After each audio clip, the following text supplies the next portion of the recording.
kita lanjut lagi untuk pengenalan variabel penelitian. Kalau ini memang spesifikasinya jika teman-teman memilih penelitiannya adalah kuantitatif. Di mana penelitian kuantitatif kita mengenal ada istilahnya variabel. Variabel itu sebutan ya, sebutan variabel. Kalau misalnya waktu statistik itu udah pernah kenal X1, X2, Y, ada Z nanti. Nah, itu yang disebut variabel. Variabel itu apa? Sebutan yang bentuknya nanti dapat diberi nilai angka, ya. Jadi teman-teman, ini gambaran untuk yang mengambil penelitian kuantitatif. Jadi nanti kalau kuantitatif itu memang dalam bentuk kuesioner, di mana kuesionernya itu dapat diangkakan, ya. Kalau kualitatif nanti dalam bentuk pedoman wawancara, ya. Nanti pedoman wawancaranya itu kita olah secara beda, ya. Bukan diolah menggunakan sistem seperti SPSS kayak gitu, PLS, SEM gitu kan, nggak gitu. Jadi kalau kuantitatif lebih kecenderungannya adalah nanti kuesioner itu jawabannya dapat diangkakan, dapat diolah menggunakan aplikasi. Nah, di sini kuantitatif ya, kita nanti berawal mula dari pembuatan, kalau di sini latar belakang, kemudian nanti ada rumusan masalah, landasan teori itu adalah referensi, kemudian rumusan hipotesis, lanjut dengan populasi dan sampel, pengumpulan data, ya. Setelah pengumpulan data ada pengujian instrumen juga.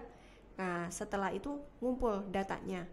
Data tersebut dianalisis data yang saya bilang tadi pakai SPSS, pakai PLS, kayak gitu itu bisa. Kemudian nanti dibahas, setelah itu disimpulkan dan disaran. Nah, karena kita temanya adalah mengambil variabel, maka kita harus mengenal. Di sini ada variabel, istilahnya adalah independen dan dependen. Di mana variabel independen itu adalah variabel independen adalah variabel X. Ya, mungkin sudah familiar ada X1, X2, berapa variabelmu. Nah, kalau variabel independen itu adalah variabel X, di mana variabel itu selalu mempengaruhi variabel yang lain. Ya, jadi dia mempengaruhi variabel yang lain. Sedangkan variabel dependen itu adalah Y, di mana variabel itu selalu dipengaruhi oleh variabel lainnya. Ya, jadi ada X, ada Y. Nah, ketika nanti ditanya X itu apa? Independen, Y itu adalah dependen. Nah, ini contohnya teman-teman. Kalau variabel independen dan dependen, biasanya kalau contohnya di manajemen itu contoh ya, independen itu reputasi perusahaan, kepercayaan konsumen terhadap keputusan pembelian online misalnya kayak gitu. Ini contoh. Nah, dapat dari mana Bu independen dan dependennya? Tadi ide sama referensi kan sudah mulai teman-teman kumpulkan. Di situ dibukalah artikel satu persatu, dilihat yang independen itu apa, yang dependen itu apa. Caranya gimana nanti kita lihat caranya. Jadi ini adalah independen ya, sama ini dependen. Nah, teman-teman, kalau yang di akuntansi nanti sini contoh ya, kalau ada yang akuntansi ini independennya sama dependennya sama. Kalau di akuntansi misalnya pemahaman perpajakan, sanksi pajak ya. Kalau dependennya misalnya kepatuhan wajib pajak. Ini contoh. Jadi dari mana nemuin independen sama dependen? Ya tadi, ide sama referensinya setelah dikumpulkan beberapa artikel pendahulu, dibuka, kemudian dilihat mana yang kira-kira jadi independen, mana yang kira-kira jadi dependennya. Nah, kemudian ada jenis variabel juga, selain independen dan dependen, itu ada variabel moderator. Di mana moderator itu adalah variabel yang memperkuat antara variabel independen dan dependen. Nah, kalau pada gambar itu dia di tengah. Ada contohnya di tengah. Kita kasih contoh ya, misalnya kalau di manajemen, misalnya independennya adalah motivasi belajar, kemudian dependennya prestasi kerja, prestasi mahasiswa. Nah, di tengahnya ada moderator. Ternyata variabel moderatornya itu dipengaruhi oleh lingkungan belajar. Contoh, motivasi belajar didukung oleh lingkungan belajar, maka mempengaruhi prestasi mahasiswa. Sama yang di akuntansi juga, misalnya sistem informasi akuntansi manajemen, kemudian ada sistem pengendalian manajemen.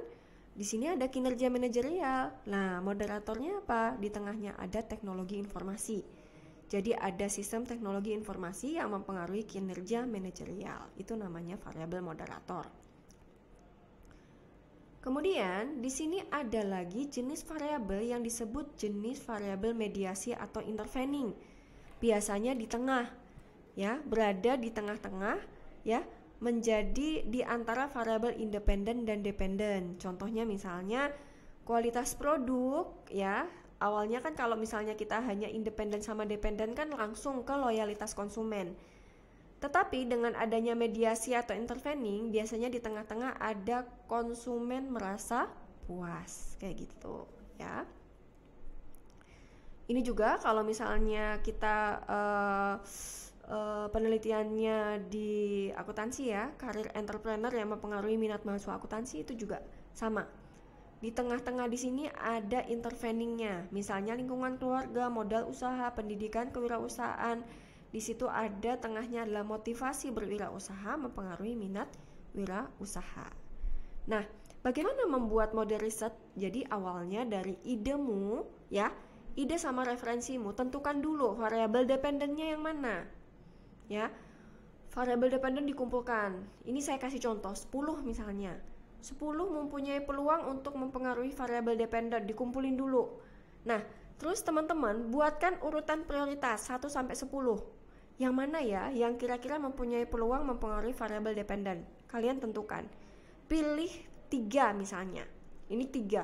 Bu, boleh nggak 2? Boleh. 3 boleh, Bu, gitu. Jadi ini saya hanya memberikan arahan bahwa pilih coba 1 sampai 3 yang dijadikan variabel independennya, ya.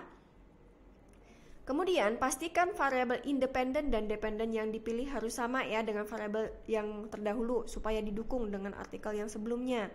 Jadi antara variabel independen dan dependen, ya, itu ada panahnya dulu. Jadi kita membuat kerangka penelitiannya, model risetnya itu kita lihat. Kita buat X1-nya apa, X2-nya apa, X3-nya apa terhadap Y-nya. Kemudian yang digarisbawahi adalah ada literatur pendukungnya. Seperti itu. Ingat, ini masih penelitian kuantitatif, ya. Nah, untuk latihan kedua, ya, tadi latihan pertama sudah di video sebelumnya. Di latihan kedua ini tidak dikumpulkan, tetapi buat individu masing-masing, ya. Bagi penelitian kuantitatif, ya, berdasarkan ide penelitian dan referensi, maka tentukan kerangka dan model penelitiannya untuk menentukan variabel independen dan dependen dengan cara yang tadi saya kasih tahu, seperti itu. Oke, teman-teman, selamat mencoba latihan 1 dan latihan 2 untuk mendukung jalannya penelitian teman-teman. Terima kasih. Wassalamualaikum warahmatullahi wabarakatuh.